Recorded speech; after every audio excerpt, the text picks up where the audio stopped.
Hey there. Happy Wednesday. It's a really tricky thing getting that first DP job, especially, when you're first getting started and have literally no work to show for yourself. Everyone kind of has like a different route of getting that first job, and for me, the thing that got me my first job was my reel.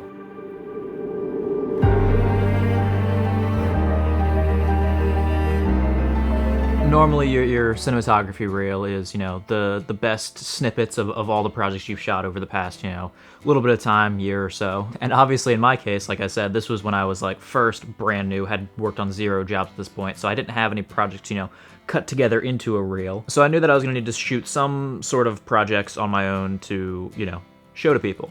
And at the time, I thought of the idea of like, maybe instead of shooting a bunch of specs right now and then getting, the best shots from it and then making that into a reel, what if I just rented a camera for a weekend, thought up a couple of 3-shot sequences, got some buddies to be in it, and then turned that just into my reel and then sent that out to production companies. To my surprise, it ended up working and I started getting some low-level DP jobs. So that's what I'm going to talk about today, is what I think worked well about this reel enough that even as a complete novice, with literally no work experience, I started to get some small DP jobs. Now, disclaimer, I wasn't trying to, kind of skirt around doing, the stuff you do when you start your career, like PAing and interning and, working for free, shadowing, all that stuff. I did and still do that.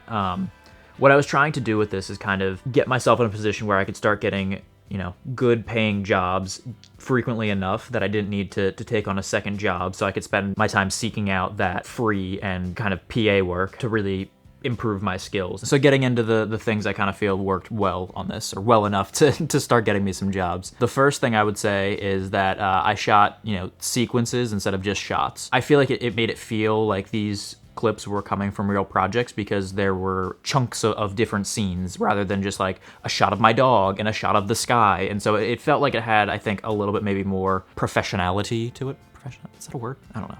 So try to shoot 3-shot sequences when you're making your reel. So the second thing that I think I did well enough here to make this kind of feel like a real DP's reel was that I very carefully picked out the sequences that I was gonna try to shoot to be things that I thought a DP would choose to shoot with little to no setups on like a real job. So I wasn't, shooting like a nighttime bar scene. I was picking things that I thought specifically would, in a real professional setting, be shot with 0 to little lighting gear. So I did things like, a baseball scene, a tennis scene, like a farmer standing in a field. Stuff that just would normally, you wouldn't necessarily need a ton of fixtures and modifiers and stuff to make look professional or of good quality. This baseball one here, for example. So like literally this was just showing up at the right time of day that the sun was, out of the frame, diffusing the little bit of hard that was hitting him on the side of the face with this little like one of those photography 5:1 reflectors that I had. And then I had another friend just hold up a white bed sheet in front of him, which kind of bounced the sun and wrapped it around his face. And then I had another friend just hold a black cloth next to him on the other side, and that, gave us our contrast here. And this is literally all I did for lighting throughout this entire reel, was just bounce and neg. That was it. And it was all scenes that, normally on set you would probably just do that. And I think this gave me, a fighting chance to make it look like this was done by, a legitimate DP. And the last thing I think that kind of helped to make this feel more polished or real of a reel was that I was varying my shot sizes in my sequences. So it wasn't just, medium, medium, medium, or tight, tight, tight. It was, extreme close-up, medium, wide, just different shot sizes within each sequence that I think helped to give it a more dynamic feel to it than if it was just, kind of all the same shot sizes. The one thing I would say to try to maybe avoid with your shots are like super wide shots, just because they're hard to manipulate with little to no equipment. So kind of staying in like the widest being like a medium wide range, because you can still kind of manipulate that a little bit if you have large enough black material or large enough bed sheets.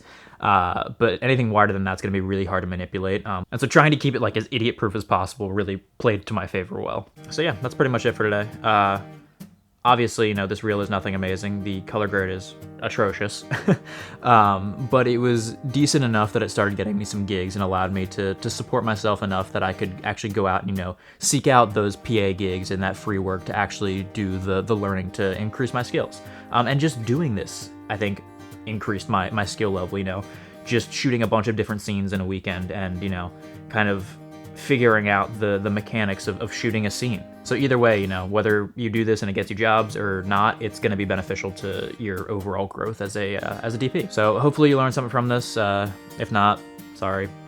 And yeah, I'll see you next week. Bye.